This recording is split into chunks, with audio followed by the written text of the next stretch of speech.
TNTV Tamil ஊடகம், தனித்துவமான தமிழ் ஊடகம். கோயம்புத்தூர் மாநகரில் 16 வகை தரமான எண்ணெய் வகைகள் கண்முன்னே அரைத்து சூரிய ஒளியில் வைக்கப்பட்டு முறையாக விற்கப்படுகின்றன.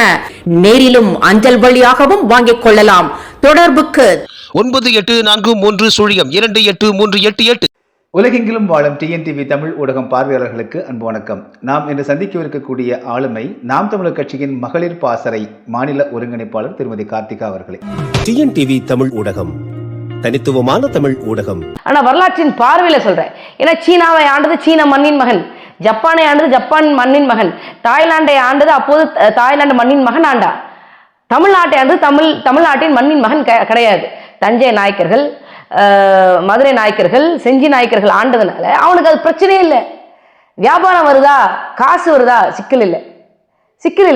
ஸோ ஆனால் ஒரு கட்டத்தில் வந்து எப்படி இருந்திருக்கு அப்படின்னா வந்து அவன் எதுவுமே வந்து இந்த நாடு சார்ந்து சிந்திக்கிற அவசியம். அவனே பிழைக்க தான் வந்திருக்கான், அவனே நாடு பிடிக்க தான் வந்திருக்கான். இந்த குடிமக்கள் மேலே அவனுக்கு வந்து பாசம் இருக்கணும், இந்த குடிமக்களுடைய கண்ணீரை அவன் துடைக்கணுங்கிற எந்த தேவையும் அவசியம் அவனுக்கு கிடையாது. இப்போ நம்ம இன்னைக்கு ஞாயிற்றுக்கிழமை பேசுவானே, நீங்கள் வாங்க, நீங்கள் நம்ம இந்த விலாங்குறிச்சிலேருந்து ஹோப்ஸ் போகிற சாலையை பார்க்கணும். எத்தனை பேர் வந்து குடிச்சிட்டு அப்படியே மட்டமலாக்கப்படுத்துக்கிட்டப்பான். அதை பார்த்தா வந்து உங்களுக்கு எனக்கு கண்ணீர் வரும். ஐயோ இவனுக்கு கல்யாணமாக இருக்கா, கல்யாணம் ஆகலையா, இவன் பொண்டாட்டி இருக்கா, இவன் தாய் தகப்பன் யாராவது இருப்பாங்களா, பிள்ளை இருக்கா, இப்படி அதெல்லாம் விட்டுட்டு இப்படி நடு ரோட்டில் இப்படி குடிச்சிட்டு படுத்திருக்காங்க. உங்களுக்கு எனக்கு வந்து கோவம் வரும். ஒரு சக தமிழனா வந்து பொதுமக்களுக்கு ஒரு கோவம் இருக்கும். ஆனால் தமிழ்நாட்டை ஆளக்கூடிய மு.க. ஸ்டாலினுக்கோ, துணை முதலமைச்சராக இருக்கக்கூடிய உதயநிதி ஸ்டாலினுக்கோ ஒன்றுமே வராது. பரவாயில்ல, நம்ம விற்கிற சரக்கு நல்லா வேலை செய்யுதே அப்படின்னு நினைப்பாங்க. ஏன்னா அவனுக்கு இங்கே தேவையில்லை, இங்கே மக்களை வாழ வைக்க வேண்டிய எந்த விதமான அவசியமும் தேவையில்லை. ஏன்னா நீங்கள் கேட்ட கேள்வினா, தமிழ்நாடு முழுக்க வந்து அவ்வளோ வளங்கள் கொட்டி இருக்கு. எல்லா வளமும் கொட்டி கிடக்குது இந்த நாட்டில். இந்த வளங்களை எல்லாம் முன்னாடி வந்து வெள்ளைக்காரன் எடுத்துகிட்டு போனான். அவன் தேடி வந்தது மிளகுக்காக வந்தான். மிளகு எங்கேயாவது கிடைக்காதாடா அப்படின்னு சொல்லிட்டு தான் வந்தான். அதுக்கப்புறம் பார்த்தீங்கன்னா இவனை நம்ம மிளகுக்காக மட்டும் இல்லை, இவனை நம்ம எல்லாத்துக்கும் பயன்படுத்திக்கலாம் அப்படின்னு சொல்லிட்டு நம்மளை அடிமைப்படுத்தினான். அவ்வளோ அபிராணிகளா இருந்திருக்காங்க. அவ்வளோ அப்புறம் இல்லை, நம்ம தமிழர்களுக்கு தமிழ்நாட்டு வளங்களை பயன்படுத்தக்கூடிய அளவுக்கு வந்து அவங்களுக்கு வந்து தகுதி இல்லை அப்படின்னு நினச்சிட்டான். அதனால வந்து அவன் என்ன பண்ணிட்டான் அப்படின்னா வச்சு சரன்னு எடுத்துட்டான். இப்போ நீங்கள் ஊட்டியில் வந்த ரயில் பாதையே, ஊட்டியில் மட்டும் இல்லை, நம்ம மூணாரில் இருக்கக்கூடிய ரயில் பாதையே மலையில் இருக்கக்கூடிய வளங்களை வந்து கீழே கொண்டு வரது தான் நம்ம ரயில் பாதையே போட்டாங்க. அப்படி வளங்களை எல்லாம் அடித்து கொள்ளையடிச்சாங்க. போர்ச்சுகீசியர்கள் வந்து, டச்சுக்காரர்கள் வந்து, பிரெஞ்சுக்காரர்கள் வந்து, ஆங்கிலேயர்கள் வந்து அடிச்சுட்டு போனதுக்கப்புறம் இவ்வளோ வளம் இருக்குன்னா 500 ஆண்டுகளுக்கு முன்னாடி எவ்வளோ வளம் இருந்திருக்கும். அப்போ இப்போ நாம் தமிழர் கட்சி இவங்க எதிர்க்கிறதுக்கான காரணம் என்ன அப்படின்னா, நாம் தமிழர் கட்சி தன்னுடைய பல நூற்றாண்டு கால இழிவை வந்து தன் மக்கள் கிட்ட இருந்து போக்கணும்னு நினைக்குது. நூற்றாண்டு கால அடிமை விலங்கை வந்து தமிழர்கள் கைகளிலிருந்தும் கால்களிலிருந்தும் மூளைகளிலிருந்தும் மனங்களிலிருந்தும் வந்து அடிச்சு நொறுக்கணும்னு நினைக்குது.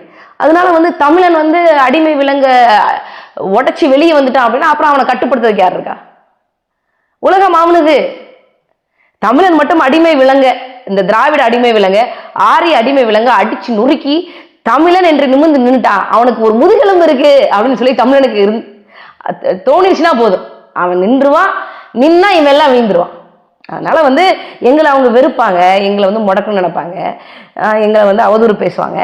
ஏன்னா இதை நான் எதிர்கொண்டு தான் ஆகணும். எங்கள் அண்ணன் செந்தமிழன் சீமான் அவர்கள் வந்து ஒரு வரலாற்றில் யாரும் செய்யாத ஒரு புதிய வேலை செஞ்சுட்டு இருக்கிறாப்புல. இது வரைக்கும் வந்து வடவேங்கடம் தென்குமரி ஆயிடை தமிழ் கோரும் நல்லுலகம், வடவேங்கடம் போச்சு. இப்போ நம்ம திருவள்ளூர்லேருந்து ஆரம்பிப்போம். திருத்தணி முதல் கன்னியாகுமரி வரை இருக்கக்கூடிய தமிழ் பேசும் நல்லுலகத்தை முன்னாடி பார்த்தீங்கன்னா சேரர் ஆண்டாங்க, சோழர்கள் மும்முடி சோழர்களாக இருந்தாங்க. பாண்டிய நாட்டை ஆண்டாங்க, சேர நாட்டை ஆண்டாங்க, சோழ நாட்டையும் ஆண்டாங்க. அதெல்லாம் ஒன்றாக சோழ சாம்ராஜ்யத்தில் இருந்தது, தன்னுடைய வாளின் வீழ்ச்சிக்காக இருந்தது. மக்களின் மனங்களெல்லாம் மக்கள் யாரும் வந்து இல்லை. ஆனாலும் வந்து தமிழ்நாட்டை சேர சோழர் பாண்டியர்கள் ஆண்டார்கள். இருந்தாலும் வந்து ஒன்னா இல்லை, அரசர்களே ஒன்றா இல்லை அப்படின்னா குடிகளை எப்படி ஒன்றா இருந்திருப்பாங்க. ஆனால் முதலாக வந்து நம்ம திருவள்ளூர்லேருந்து கன்னியாகுமரியில் இருக்கக்கூடிய அத்தனை மாவட்ட மக்களும் வந்து நாம் தமிழர் என்ற உணர்வோடு எந்திரிச்சு நாம் தமிழர் கட்சியில் இணைஞ்சு சாதி கடந்து மதம் கடந்து நாம் தமிழர் என்று இணைஞ்சது வரலாற்றில் இந்த காலகட்டத்தில் தான். அப்போ இது நம்ம வரலாற்றில் இல்லாத ஒரு விஷயத்த பண்ணும்போது வந்து அதில் பெரும் சிக்கல் இருக்கு. இப்போ பெரும் சிக்கல்னா என்னது, நமக்கு வந்து அண்ணா சீமான் அவர்கள் வந்து சொல்லுவாங்க, தமிழன்னாலே தலைவன் தான், எல்லாத்துக்கும் அந்த தலைமைத்துவம் இருக்கும், எல்லாருமே வந்து கப்பலை ஓட்டணும்னு நினைப்பாங்க. ஆனால் கப்பலை ஒருத்தர் தான் ஓட்ட முடியும். அதனால வந்து அந்த அந்த இது இருக்கும். இந்த மாதிரி வந்து வரலாற்றில் இதுக்கு முன்னாடி எங்கேயா நடந்திருக்கு, எங்கே நடந்திருக்கு, யார் இந்த மாதிரி பண்ணியிருக்காங்க அப்படின்னா வந்து மாவோ பண்ணியிருக்காப்புல. பல்வேறு இந்த கிங் டைனசிட்டி, குன் டைனசிட்டி அப்படின்லாம் சொல்லுவாங்க. அப்படிப்பட்ட ஆட்சி முறையின் கீழே இருந்த சீன மக்களை எல்லாம் ஒருங்கிணைச்சு ஒன்றுபட்ட சீனாவாக கொண்டு வந்து 1921 கம்யூனிஸ்ட் பார்ட்டி ஆஃப் சீனா துவங்கப்பட்டதுன்னு சொன்னாங்க. ஆனால் மாவோ கிட்ட அதிகாரம் கிடைக்கிறதுக்கு வந்து 1949 ஆச்சு. 28 ஆண்டுகள் வந்து அவர் வந்து புரட்சிகர பாதையில் ஈடுபட்டு மக்களை வந்து மேம்படுத்தி கொண்டு வந்தார். அதனால வந்து இது வரலாற்றில் எளிதான பணி கிடையாது, வரலாற்றில் கொடூரமான பணி தான்.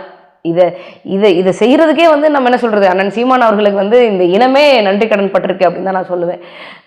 அதனால் வந்து அவங்க என்னை எதுக்கு தான் செய்வாங்க, நான் வரலாற்றில் என்ன செய்கிறேன் அப்படிங்கிற புரிதல் நாம் தமிழர் கட்சிக்காரங்க ஒவ்வொருத்தர்கிட்டையும் இருக்குது. அதனால வந்து இந்த தாக்குதலை எங்களுக்கு நீங்கள் சொல்கிறீங்களா 2021 தேர்தலில் வெறும் 7 விழுக்காடு வாக்கு தான் விழுந்திருக்குமா, 10 விழுக்காடு கூட விழுந்திருக்கும். எலெக்ஷன் கமிஷன் கையில் மட்டும் இல்லை, பாஜக கையில், திமுக கையில் ஓட்டு போடுற மெஷின் இருக்குது, இவிஎம் மெஷின் இருக்குது. நான் அப்போயே அங்கீகரிக்கப்பட்ட அரசியல் கட்சியாக மாறிட்டேன் அப்படின்னா நான் இன்னும் கொஞ்சம் கூட வாக்குகள் வாங்கியிருப்பேன் இந்த நாடாளுமன்ற தேர்தல். அதெல்லாம் எங்களுக்கு தடுக்க தான் செய்வாங்க. இப்போ இன்னொரு கேள்விமா என்னன்னா, இப்போ நாம் தமிழர் கட்சியை பற்றியும் சீமான் அவர்களை பற்றியும் ஒரு எப்படி சொல்றதுன்னா, அவங்களுடைய குறைத்து மதிப்பிட்டு எழுதுறதுல ஒரு யூடியூபர் பண்ணுறாங்க, கட்சிக்காரங்க பண்ணுறாங்க, ஐடி விங் பண்ணுறாங்கன்னு பரவாயில்ல. ஆனந்த விகடன் போன்ற 70-80 ஆண்டுகள் பெரிய பாரம்பரியம் மிக்க பத்திரிகை எப்படி எழுதுதுன்னா, அவங்ககிட்ட பணம் கிடையாது, அவங்களோட வேட்பாளர்கள் எல்லாம் வந்து சலிச்சு போயிட்டாங்க, கட்சியே இப்போ வந்து அடுத்த எதிர்காலமே என்ன அப்படிங்கிற கேள்விக்குறியோட கட்டுரைகள் எழுதுறாங்க. இதை நீங்கள் எப்படி பார்க்குறீங்க? அவங்க எதிர்பார்க்குறது என்கிட்ட இல்லை, விட்டமின் சி என்கிட்ட இல்லை, வைட்டமின் சின்னு சொல்கிற வைட்டமின்ஸ் என்கிட்ட இல்லை. ஆனால் எங்ககிட்ட வந்து வைட்டமின் கே நிறையா இருக்குது, கருத்துக்கள் நிறையா இருக்குது, கொள்கைகள் நிறையா இருக்குது, கோட்பாடுகள் நிறையா இருக்குது. இதை பேசி நாங்கள் வென்றா போதும். என்கிட்ட காசு இல்லை, அதனால நான் மக்களுக்கு காசு கொடுக்க மாட்டேன். என்கிட்ட ஒருவேளை காசே இருந்தாலும் நான் மக்கள்கிட்ட காசு கொடுக்க மாட்டேன். எனக்கு ஒரு வருஷம் நான் வேலை செஞ்சாலுமே, எனக்கு 2026 நான் போட்டிட்டு வென்றா ஒரு மாதத்துக்கு எனக்கு 1,05,000 ரூபா தான் சம்பளம். அப்போ ஒரு வருஷத்துக்கு எவ்வளோ? 12,60,000 ரூபா. 5 வருஷத்துக்கு 60 லட்சம் தான் என் சம்பளமே. எந்த வேலையும் நான் ஒவ்வொரு மாதம் வரக்கூடிய சம்பளத்தை அப்படியே பேங்க்கில் போட்டு சேமிச்சா ஒரு 60 லட்சம் வரும்னு வச்சுக்கோங்களேன். 60 லட்சம் சம்பளத்துக்கு எவனாவது எந்த எம்எல்ஏ வேட்பாளராவது இந்த 2 கோடி ரூபாய் செலவழிக்கிறான், 5 கோடி ரூபாய் செலவழித்து அந்த தொகுதியை வெல்றான் அப்படின்னா அவன் உங்களுக்கு எம்எல்ஏ வேலை செய்கிறதுக்கு வரல, உங்களுக்கு அரசாங்கம் மூலமாக வரக்கூடிய பணம் இருக்குது. சாலிட் வேஸ்ட் மேனேஜ்மெண்ட், திடக்கழிவு மேலாண்மை, குப்பை எடுக்கிறதுக்கான பணிகள், இந்த டாக்ஸுக்கு இந்த தண்ணி போடக்கூடிய இது, சாலை போடக்கூடிய இதில் நிறைய அடிக்கலாம், இன்ஃப்ராஸ்ட்ரக்சரை டெவலப் பண்ணுறேன் அப்படின்னு சொல்லிட்டு நிறைய காசு அடிக்கலாம், ஊழல் பண்ணலாம், கொள்ளையடிக்கலாம். அப்படிங்கிறதுக்காக தான் அவங்க எம்எல்ஏவே ஆறாங்க. அதை மக்கள் புரிஞ்சுக்கணும். அதை மக்கள் புரிஞ்சுக்கணும். வெறும் 60 லட்ச ரூபா சம்பளம், ஒட்டுமொத்த சம்பளமே அவ்வளோதான். அதுக்கு 5 கோடி ரூபாய் ஒருத்தர் செலவழிச்சு எம்எல்ஏவோ வெற்றி பெறணும் அப்படின்னு நினைக்கிறான் அப்படின்னா அவன் திருடன். எம்எல்ஏவாக இருக்கட்டும், எம்பியாக இருக்கட்டும், வார்டு கவுன்சிலராக இருக்கட்டும், எல்லாருமே மக்களுடைய வேலைக்காரர்கள் தான். ஒரு வீட்டில் வேலைக்காரன் இவ்வளோ ரூபா காசு கொடுத்துட்டு நான் உங்ககிட்ட வேலைக்கு வரேன் அப்படின்னு சேர்ந்தா அவன் எதையோ திருட வரான்னு அர்த்தம். அதான் மக்கள் புரிஞ்சுக்கணும். மக்கள் புரிஞ்ச மக்கள் தான் 36 லட்சம் பேர் எங்களுக்கு வாக்களிச்சிருக்கிறாங்க. அவங்க ஒவ்வொருத்தரும் வந்து 36 லட்சம் பேரும் தன்னுடைய கணவனையோ, தன்னுடைய மனைவியோ, தன்னுடைய பிள்ளைகளையோ யாராவது ஒருத்தரை நீங்கள் வாக்களிக்க வச்சாலும் இந்த முறை நாம் தமிழர் கட்சி வாங்கக்கூடிய வாக்குகள் குறைந்தபட்சம் 72 லட்சம் வாக்குகள் வாங்கும். அதை மீறி வாங்கின மகிழ்ச்சி, நல்லது. ஆனால் 72 லட்சம் வாக்குகளை ஒருத்தர் வாங்குறாங்க, கிட்டத்தட்ட வந்து 1 கோடி வாக்குகளை வந்து ஒரு கட்சி வாங்குது அப்படின்னா அந்த கட்சியினுடைய வீச்சு எப்படி இருக்கும்? நாங்கள் இப்படி தான் வளர முடியும். நேர்மையாக வளர்றவங்க மெதுவாக தான் வளருவாங்க, வேகமாக வளர்றவங்க தான் வேகமாக வளர்ந்து வேகமாக விழுந்துருவாங்க. ஆனால் மெதுவாக வளர்றவனுக்கு தெரியும். ஆங்கிலத்தில் கூட வந்து ஒரு சேயிங் இருக்குது, உண்மை வந்து ஷூலேஸை கட்டிக்கிட்டு இருக்கும்போது பொய் வந்து உலகத்தையே 2 ரவுண்டு அடிச்சிடும் அப்படின்னு. அதனால் வந்து உண்மை, நாங்கள் ஷூலேஸை கட்டிக்கிட்டு தான் இருப்போம். ஆனால் நான் மக்களுக்காக வேலை செய்கிறதுக்கு அந்த ஷூலேஸை கட்டிக்கிட்டு இருக்கேன் தவிர எங்களுக்கு இப்போ நானாக இருக்கட்டும், என் கட்சியில் இருக்கக்கூடிய மற்ற 233 வேட்பாளர்களாக இருக்கட்டும், நாங்கள் ஒரு ஒரு உறுதிமொழியை கொடுத்துட்டு தான் நாங்கள் மக்கள்கிட்ட வாக்கு கேட்குறோம். நான் 2026 தேர்தலில் வேட்புமனு தாக்கல் செய்கிறேன்.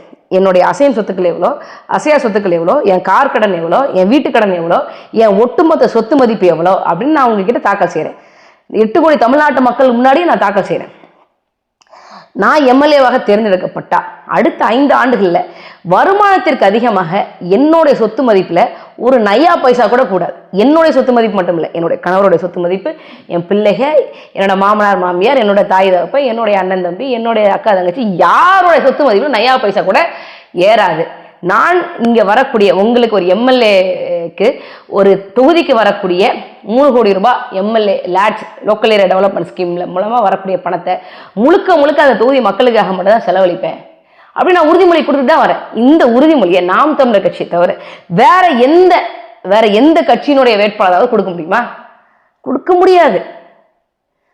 முடியாது. நான் உண்மை நேர்மையாக களத்தில் நிற்கிறேன். அதை தான் நான் சொல்ல முடியுமே தவிர எனக்கு உடனே ஓட்டு போடுங்க, நான் உடனே வென்றுவேன், வென்றே ஆகணும் அப்படிங்கிற ஒரு இப்போ நீங்கள் சொல்கிறீங்களே, இப்போ திமுக வெல்லுது, அதிமுக வெல்லுது. இவ்வளவு நாள் அவங்க தான் வென்றாங்க. இங்கே திமுக வென்றிருக்கு, அதிமுக வென்றிருக்கு, பாஜக, காங்கிரஸ், கம்யூனிஸ்ட் கூட வென்றிருக்கு. ஆனால் அடுத்த 1 மாதத்தில் மக்கள் வந்து போராட்ட காலத்துக்கு தானே வந்து நிற்கிறான். போராட்ட காலத்தில் நாம் தமிழர் கட்சி நாங்களும் கூட சேர்ந்து தானே போய் நிற்கிறோம். மக்கள் என்னைக்கு நாம வெல்லணும்னு நினைக்கிறாங்களோ, மக்களாகிய நாம வெல்லணும்னு நினைச்சா நாம் தமிழர் கட்சியை வெல்ல வைப்பாங்க. அது வரைக்கும் மக்களுக்காக போராடக்கூடிய சக்தியும் உழைப்பும் உண்மையும் எங்ககிட்ட இருக்கு. முதலாக திரு சீமானன் அவர்கள் வந்து வேல் எடுத்து எங்கள் முப்பாட்டன் முருகன் தொடங்கினார். அதை என்று கேலி செய்த கிண்டல் செய்த கடைசியாக வந்து பார்த்தீங்கன்னா மே 17 இயக்கத்துக்காரர் அவங்களும் வந்து தற்போது வேலை தூக்கி நிற்கிறாங்க. எல்லா கட்சிக்காரங்களும் வேலை தூக்கிட்டாங்க. அதே போல் நீங்கள் தமிழர் அப்படின்னு சொல்லக்கூடியதெல்லாம் கட்சிகள் இப்பொழுதுதான் பேச தொடங்கியிருக்கு. இதெல்லாம் வந்து நாம் தமிழருடைய அந்த செல்வாக்கினால் அதில் ஏற்படுத்திய தாக்கத்தினால் தான் உருவாச்சுன்னு நினைக்கிறீங்களா நீங்கள்? இல்லைண்ணா, எப்பவுமே வந்து ஒரு இனத்தினுடைய அரசியல் புரட்சி வந்து எப்போ ஏற்படும் அப்படின்னா வந்து அதனுடைய பண்பாட்டிலிருந்து அவன் மீளணும். கம்யூனிச தத்துவம் உலகம் முழுக்க தோற்று போன ஒரு ஃபெயில்டு கான்செப்டாக மாறினதுக்கான காரணம் என்ன? கம்யூனிசம் ஒரு மனிதனை அவனுடைய பொருளாதார தேவைகளை வைத்து மட்டும்தான் கணக்கீடு செய்தது. அது தவறு. மனிதன் பொருளாதார தேவைகளை நிவர்த்தி செய்வதற்காக மட்டும்தான் இருக்கிறானா? இல்லை. ஏன்னா மனுஷனுக்கு பொருளாதார தேவை சார்ந்து அவனுடைய ஆழ்மனது சார்ந்து வந்து நிறைய தேடல் எப்போ இருந்திருக்கு? மனிதன் தோன்றிய காலத்துல இருந்து இருக்கு. இந்த சூரியனே எப்படி இருக்குது, இந்த நிலவு ஏன் எப்படி இருக்குது, ஏன் காற்று ஒரு நேரத்தில் நிறைய அடிக்குது, ஏன் சூறாவளி அடிக்குது, ஏன் பூகம்பம் ஏற்படுது, ஏன் வந்து மலை வந்து கொப்பளிக்குது, எரிமலையாக இருக்குது, இது சார்ந்த இயற்கை சார்ந்த தேடல். எது கடவுள்னா என்ன, ஏன் வானம் எப்படி இருக்குது, ஏன் இத்தனை நட்சத்திரங்கள் இருக்குது அப்படின்னு சொல்லி அவனுக்கான ஒரு தேடல் இருக்குது. எனக்கே இதெல்லாம் நடக்குது, நான் யார் அப்படிங்கிற தேடல் எல்லா மனுஷனுக்குள்ளேயும் இருக்குது. அப்போது அதை சரி செய்து அதை நெறிப்படுத்தி சமூகத்தை நெறிப்படுத்துறதுக்கான ஒரு வேலையை ஒரு சமயம் செய்யுது. எல்லா சமூகத்துக்கிட்டையும் ஒரு சமயம் இருக்குது. சீனர்கள்கிட்ட போனீங்கன்னா ஒரு சமயம் இருக்கும், ஜப்பானியர்கள்கிட்ட புத்திசம் இருக்குது, முன்னோர் வழிபாடு இருக்குது. அதே மாதிரி வந்து எல்லா உலகத்தின் எல்லா இன மக்கள்கிட்டையும் ஒரு வழிபாடு இருக்குது. அந்த வழிபாட்டு முறை, அந்த சமய நெறி கோட்பாடுகள் அந்த சமூக மக்களை நல்வழிப்படுத்துது. அதே மாதிரிதான் தமிழர்களை நல்வழிப்படுத்தக்கூடிய மதங்கள் இருந்தது, சமயங்கள் இருந்தது. அது சைவமாக இருந்தது, வைணவமாக இருந்தது, ஆசீவகமாக இருந்தது, அதுக்கு முன்னாடி ஏதோ ஒரு மதமாக இருந்தது, முன்னோர் வழிபாடாக இருந்தது. ஆனால் நான் என்னுடைய இனத்தை வந்து நான் அரசியல் அதிகாரப்படுத்தணும் அப்படின்னா நான் அவர்களுடைய பண்பாட்டு கலை இலக்கியத்திலிருந்து நான் வந்து மீளழிச்சு கொள்ளணும். நான் கலையிலிருந்து எப்படி மீளழிச்சு கொடுப்பேன்? ஒரு பெண்ணை வந்து அரையும் குறையுமா ஆட வைக்கக்கூடாதுலேருந்து என்னோட பண்பாடு வந்து மீட்டு எடுக்கப்படும். ஒரு பெண்ணை பற்றி தவறாக பேசாத அளவுக்கு வந்து நான் சினிமா படம் எடுக்க முடிஞ்சது அப்படின்னா அன்னைக்கு தான் தமிழ் சினிமா தமிழர்கள் விளங்குவாங்க. நீங்கள் வந்து ஒரு பெண்ணை வந்து ரொம்ப ஒரு கொச்சையாக வந்து காட்சிப்படுத்திட்டு ஒரு பெண்ணுக்கு சுற்றி வந்து ஒரு 10 பேர் வந்து ஆடுவது வந்து இது தமிழருடைய பண்பாடா? இது தாய்வழி சமூகமா? இது நம்ம தாய்வழி சமூகம்னு சொல்லிக்க முடியுமா? அதை சொல்ல முடியாது. ஒரு பெண்ணை வந்து மிக கொச்சையாக வர்ணித்து பாடல்கள் எழுதுவது, இது வந்து பொதுவெளியில் போட்டு காட்டுவது, இது சினிமா தியேட்டரில் போட்டு காட்டுவது, இது கலையினுடைய மீட்சி கிடையாது. கலை மீட்டெடுக்கப்படணும். அப்படின்னா தமிழர்கள் மீட்டெடுக்க முடியும். அதே மாதிரி தான் பண்பாட்டிலேருந்து மீட்டெடுக்க முடியும். நீங்கள் வந்து என்னுடைய சாமிக்கு வந்து நான் வந்து என் மொழியில் நான் பேச முடியாது அப்படின்னா வந்து அங்கே நான் வீழ்ந்து விடுறேன். சமஸ்கிருத பிராமணர்களை முதல்ல கூட்டிகிட்டு வந்தது யார்? தஞ்சை மராட்டியர்கள் கூட்டிகிட்டு வராங்க, நாயக்க மன்னர்கள் வந்து கூட்டிகிட்டு வராங்க. நீ கூட்டிகிட்டு வந்து 50,000 பிராமணர்களை கும்பகோணத்தில், தஞ்சாவூரில், புதுச்சேரியில் குடியமர்த்தினான் தஞ்சை மன்னன் அப்படின்னு சொல்லும்போது வந்து அங்கே நான் வீழ்ந்துட்டல, அந்த மராட்டியர்கிட்ட நான் வீழ்ந்துட்டல. இன்னைக்கு வந்து தமிழினுடைய மிகப்பெரிய மன்னராக இருக்கக்கூடிய ராஜராஜ சோழன் கட்டிய தஞ்சை பெரிய கோயிலில் முதல் மரியாதை தமிழனுக்கு கிடைக்குதா, இல்லை சரபோஜி மன்னர்கள் வாரிசு கிடைக்குதா? சரபோஜி மன்னர்கள் வாரிசுக்கு கிடைக்குது. நான் அங்கிருந்து மீட்டு வரணும், அங்கிருந்து மீளணும், நான் பண்பாட்டிலிருந்து மீண்டு எழணும். அந்த பண்பாட்டிலிருந்து மீண்டு எழும்போது நான் முதல்ல வந்து இப்போ நீங்கள் பார்த்தீங்கன்னா, நீங்கள் இந்த வரலாறுகள்லாம் படித்து பார்த்தீங்க அப்படின்னா, வெள்ளைக்காரன் எப்படா மற்ற எல்லா மக்களையும் வீழ்த்தினா, ஆப்பிரிக்கர்கள் எப்படி வீழ்த்தினா, சீனர்களை எப்படி வீழ்த்தினா, இந்தியர்களை எப்படி வீழ்த்தினா அப்படின்னா, அவங்ககிட்ட இருந்த ஆயுதங்கள், அவங்ககிட்ட இருந்து துப்பாக்கி என்ற ஒரு ஆயுதம், வீரங்கி என்ற ஆயுதம், தோட்டாக்கள் என்ற ஆயுதம் அவனை வீழ்த்தியது. அப்போ இதுக்கு முன்னாடி என்ன இருந்தது? இரும்பு இருந்தது, இரும்பினால் செய்த வேல் இருந்தது, வாள் இருந்தது. இந்த இரும்பினால் செய்யப்பட்ட வேலும் வாளும் இருந்தனால தான் மனிதர்கள், இந்த மாந்தர் இனம் வந்து இன்னைக்கு வந்து ஒரு மேட்டிமை பொறிந்த இனமாக, எல்லா உயிரினங்களையும் அடக்கி ஆளக்கூடிய சக்தி படைத்த ஒரு இனமாக இருக்கு. அப்போ அந்த வேலை மனிதன் வணங்குறான். அந்த வேலை பாய்ச்சணும் அப்படின்னா வந்து அந்த இடத்துல வந்து அவனுக்கு இறை கிடைக்குது, அவனுடைய உணவு தேவையை வந்து நிவர்த்தி பண்ணுது, அவன் உயிர் வாழ்வதற்கு ஒரு நம்பிக்கையை கொடுக்குது. அப்போ அந்த வேலை அவன் வணங்க ஆரம்பிக்க அது வந்து அவனுடைய வழிபாடாக மாறுது. அதுலேருந்து நான் வந்து இனத்தினுடைய மீட்சியை வந்து நான் கொண்டு வரேன்னு நினைக்கிறேன். இதை கூட வந்து கிண்டல் செய்வாங்க. இதெல்லாம் வந்து வேல் எடுத்துகிட்டு போகிறார் சீமான் அப்படின்னு சொல்லி எல்லாம் பேசினாங்க. நீங்கள் சொல்கிறதெல்லாம் வந்து எல்லா பத்திரிகையும் கேவலமாக பேசினாங்க. ஆனந்த விகடன் கூட வந்து கேலி சித்திரம் வந்து போட்டாங்க. ஆனந்த விகடனை பொறுத்த வரைக்கும் நான் இப்போ நாம் தமிழர் கட்சி வந்து ஆளுங்கட்சியாக மாறிச்சுன்னு வச்சுக்கோங்களேன், எங்களுக்கு ஜால்ரா அடிச்சு எழுதும். அது இல்லை, நாங்கள் எதிர்கட்சியாக இருக்கும்போதும் சரி, ஆளுங்கட்சியாக இருக்கும்போதும் சரி, உண்மை எதுவோ அதை எழுதுங்க. ஆனால் நாம் என்ன இதில் சொல்கிறோம் அப்படின்னா, அம்பேத்கர் வந்து எதுக்கு வந்து 1956 லட்சக்கணக்கான தன்னுடைய பின்தொடர்பாளர்களோடு சேர்ந்து புத்தத்தை தழுவினார் அப்படின்னா, ஒரு பொலிட்டிக்கல் ரெவல்யூஷன் வரணும், இந்த மக்களை அரசியல் படுத்தணும் அப்படின்னா அவனை முதல்ல பண்பாட்டுக்குள்ளே வந்து கொண்டு வரணும். அவன் பண்பாட்டு ரீதியாக அந்த மக்களை, அந்த இனக்கூட்டத்தை வந்து நம்ம வந்து முதிர்ச்சி பெற செய்யணும். அது ரொம்ப முக்கியம். நபிகள் வர்றதுக்கு முன்னாடி வந்து அரேபிய இனம் எப்படி இருந்தது, அதுக்கப்புறம் வந்து அவங்க எவ்வளோ தூரம் கோல வச்சினார்கள் அப்படிங்கிறது வரலாற்றில் நம்ம பார்க்குறோம். அதைத்தான் நாம் தமிழர் கட்சி அண்ணன் செந்தமிழன் சீமான் அவர்கள் செஞ்சாங்க. அது வந்து மக்கள் மத்தியில் வந்து பெரும் எழுச்சியாக, வேல் இன்னைக்கு எத்தனை வேல் செய்யப்படுது, எத்தனை வேல் அடிக்கப்படுது, இரும்புலையா இருக்கட்டும், வெள்ளிலையா இருக்கட்டும். வெள்ளியில் எத்தனை வேல் செய்கிறாங்க, இந்த சாதாரண இடத்துல இருந்து அவ்வளோ தூரம் பெரிய வேல் வரைக்கும் செய்கிறாங்க. இதெல்லாம் வந்து அண்ணன் செந்தமிழன் சீமான் அவர்கள் தமிழ்நாட்டில் ஏற்படுத்திய ஒரு பெரும் மாற்றம், கடந்த 10 ஆண்டுகள் அவர் ஏற்படுத்திய மாற்றம் அப்படின்னு நான் பார்க்குறேன். இதை வந்து மு.க. ஸ்டாலின் அவர்கள் முன்னெடுப்பாங்க, உதயநிதி ஸ்டாலின் முன்னெடுப்பாங்க, மே 17 திருமுருகன் காந்தி அவர்கள் எடுப்பாங்க. அவங்க எடுக்கட்டும். அவங்க என்னைக்கு அவங்க பேசுகிற எந்த அரசியல்லையும் அவங்களோட சொந்த மூலையில் உதிச்சது எதுன்னு, எல்லாம் எங்கள் அண்ணன் சீமான் அவர்கள் துப்புன எச்சில் தான் அவங்க கட்சியை நடத்திட்டு இருக்காங்க போது நடத்திட்டோம். உங்களால் வந்து முடிஞ்ச அளவுக்கு செய்யுங்க, இல்லைன்னா வந்து விட்டுருங்க அப்படிங்கிறதான் நான் பார்க்குறேன். நாம் தமிழர் கட்சி வந்து திமுகவை எதிர்ப்பதை விட பாரதிய ஜனதா கட்சியை வந்து மென்மையான போக்கில் பார்க்கிறதாக ஒரு இது இந்த கருத்து வந்து எல்லாருமே சொல்லுவாங்க. நான் பாரதிய ஜனதா கட்சி தமிழ்நாட்டில் எங்கே இருக்கு, நான் எதிர்க்கணும். எப்படி எதிர்க்கணும்? இந்திக்காரன் வர்றான், கோடி பேருக்கு மேலே வந்துட்டான், உள்ளே விட்டது யாரு? திமுக தான் விடுது. இங்கே இருக்கக்கூடிய புதிய கல்விக் கொள்கையை, தேசிய கல்விக் கொள்கையை வந்து கொண்டு வர மாட்டோம் அப்படின்னு சொன்னது வந்து திமுக தான் சொல்லுச்சு. புதிய கல்விக் கொள்கையை, தேசிய கல்விக் கொள்கையை கொண்டு வந்தது பாஜக தான். நடைமுறைப்படுத்துறது நீ தானப்பா, நான் உன்னையத்தான் இருக்க முடியும். நீட்டு தேர்வு ரகசியம் என்கிட்ட இருக்கு, நான் வந்த நீட்டு தேர்வை ஒழிப்பேன்னு சொன்னது பிஜேபி சொன்னிச்சா திமுக சொன்னிச்சா? திமுக நீங்கள் தான் சொன்னீங்க. 5 வருஷம் ஆகுது நீட்டு தேர்வு ஒழிக்கக்கூடிய ரகசியம் அவருக்கு மறந்து போயிடுச்சு போல, இவர் நம்ம உதயநிதி ஸ்டாலினுக்கு மறந்து போயிடுச்சு போல. அப்போ நாங்கள் உங்களுக்கு தான் பேச முடியும்.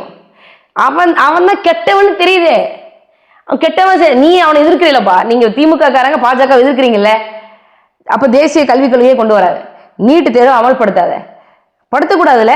இங்கே இருக்கக்கூடிய உங்களுக்கு ஒரு புதுசாக ஒரு திட்டம் வந்திருக்கிறேன், சாந்தின்னு ஒரு திட்டம்.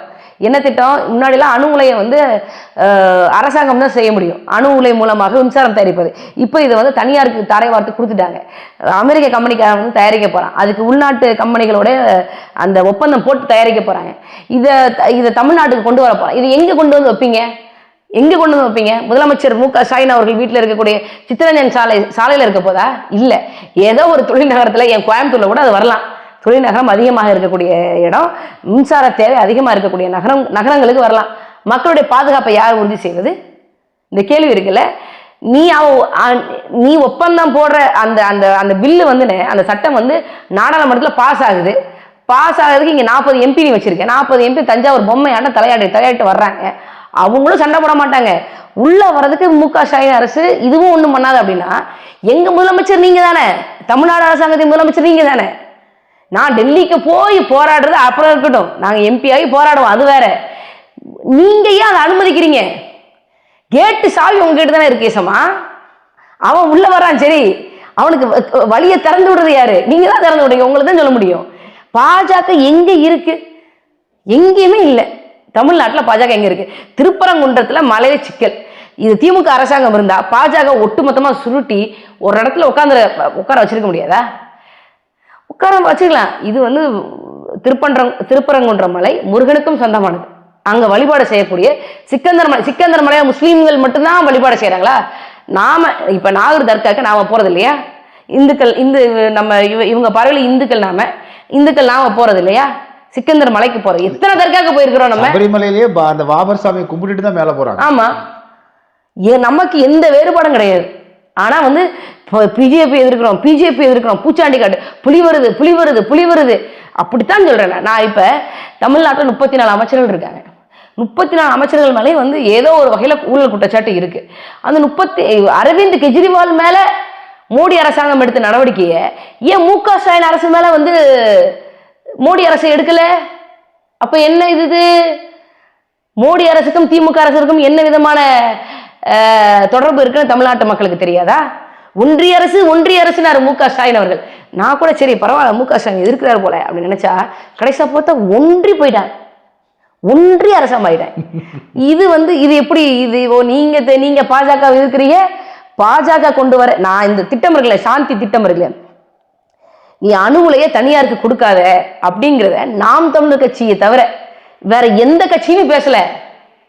இது என்னது, காலுக்கு கீழே கண்ணி வெடி இருந்தா அந்த மனுஷன் மட்டும் செத்து போவான். இதுல எத்தனை பேர் செத்து போவான்னு யாருக்கும் தெரியாது. ஏன்னா இதுக்கு இழப்பீடு கொடுக்கறதாவது இழப்பீடும் கிடையாதுன்னு, இதுக்கு சும்மா வர்ற வரைக்கும் லாபம்ங்கிற மாதிரி பில்ல பாஸ் பண்ணிட்டு போயிருக்கிறாங்க. இது எப்படி நம்ம ஒத்துக்கிறது? இதை எதிர்க்க வேண்டிய நிலைமையில உங்க 40 MP இருக்கிறாங்க, ஒரு கட்சி தலைவராக நீங்க இருக்கிறீங்க. நீங்க எதிர்க்கல அப்படின்னா அதை நாங்க கேள்வி கேட்க தான் செய்வோம். அதனால பிஜேபி நாங்க சாஃப்டா டீல் பண்றோம். இல்லாதவன் நீங்க சாஃப்டா டீல் பண்ணா ஹார்டா டீல் பண்ண அவன் தான் இல்லையே. பிஜேபியோட திமுகவும் அதிமுகவும் கூட்டணி வைக்காது. திராவிட சித்தாந்தத்தை ஏற்றுக்கொண்டவர்கள் பாஜகவோடு கூட்டணியே இல்லை என்று நீங்க ஒரு தீர்மானம் எடுங்க. பிஜேபி இங்க வளருமா? பிஜேபி தமிழ்நாட்டை பொறுத்த வரைக்கும் ஒரு ஒட்டுணி தான். நீங்க ஏன் மாடா இருக்கீங்க? இல்ல நாயா இருக்கீங்க? உங்க தோல்ல ஒட்டித்தானே அது ரத்தம் குடிச்சிட்டு இருக்கு. நீங்க அதை விடுங்க. டிஎன்டிவி தமிழ் ஊடகம், தனித்துவமான தமிழ் ஊடகம்.